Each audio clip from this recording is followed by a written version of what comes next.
Hello from Dhaka. This is Tahmina Nupur and you are watching BSS News. At first, the headlines. FAO Director General pledges support for Bangladesh's deep-sea fishing and fruit exports.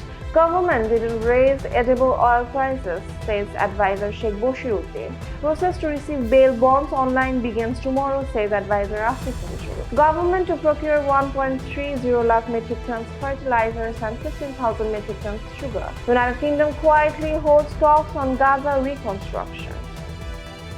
Now let's go for the details. FAO Director General pledges support for Bangladesh's deep-sea fishing and fruit exports. Director General of Food and Agriculture Organization Dr. Dongyu has assured continued support for Bangladesh in developing its deep-sea fishing industry and expanding agricultural exports, especially in fruits. The commitment came on Monday during his meeting with Bangladesh's Chief Advisor Professor Dr. Yunus at the FAO headquarters in Rome on the sidelines of the World Food Forum and the FAO's 80th anniversary celebrations. Dr. Ku praised Professor Dr. Yunus for his lifelong contributions to rural development and described Bangladesh as a high-performing country. He reaffirmed that the FAO would continue to provide technical assistance, innovation, and cooperation support. Professor Dr. Yunus thanked the FAO for its long-standing help and sought assistance in developing deep-sea fisheries, improving fruit exports, and strengthening post-harvest management with affordable cold storage. He said Bangladesh has vast ocean resources but remains under-equipped while foreign trawlers fish in its water. Dr. Ku suggested inviting Chinese experts to assess deep-sea resources and cited China's 1980s fruit export success as a model. He also said that 2026 will mark 20 years since Professor Dr. Yunus received the Nobel Peace Prize and said the FAO would celebrate the milestone. Food advisor Ali Imam Mojumdar, Fisheries and Livestock advisor Farida Akhtar, SDG coordinator Lamia Morshed, and Foreign Secretary Asad Al-Siam attended the meeting. Government didn't raise edible oil prices, says Sheikh Boshiruddin. Commerce advisor Sheikh Boshiruddin has confirmed that the government has not increased the prices of edible oil. He told reporters after inaugurating the 5-day 20th National Furniture Fair 2025 at the International Convention City Bosundhara in the city today.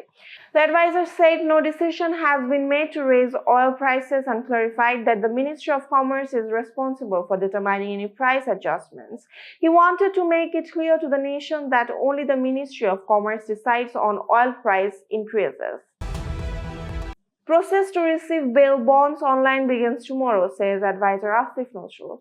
Law, Justice and Parliamentary Affairs advisor Dr. Asif Nozrul has announced that the process of receiving bail bonds online will begin on a trial basis from tomorrow, Wednesday. He said this will allow bail documents to reach prisons directly with a single click, reducing delays and harassments. Dr. Asif Nozrul was addressing the Attorney General's Office Internship Program 2025 at the Supreme Court Auditorium in Dhaka. He said that currently a person securing bail faces 12 stages before release, often involving money and hassle, but the new system will simplify the process. Government to procure 1.30 lakh metric tons fertilizers and 15,000 metric tons sugar. A government committee has recommended approval for purchasing 1.30 lakh metric tons of fertilizers and 15,000 metric tons of sugar to meet the country's growing demand. The decision was taken at the 41st meeting of the Advisor Council Committee on Government Purchases, held virtually with Finance Advisor Dr. Salauddin Ahmed in the chair. According to Cabinet Division officials, the government will procure 15,000 metric tons of sugarcane white sugar from the Bangladesh Sugar and Food Industries Corporation under the local direct procurement method, costing around 173 crore taka. The Bangladesh Agricultural Development Corporation will import 70,000 metric tons of fertilizer from Canada and Morocco under state-level agreements, while the Bangladesh Chemical Industries Corporation will import another 60,000 metric tons of the urea fertilizer from Saudi Arabia and Bangladesh. The meeting also approved a cost variation proposal from the Ministry of Food. United Kingdom quietly hosts talks on Gaza reconstruction.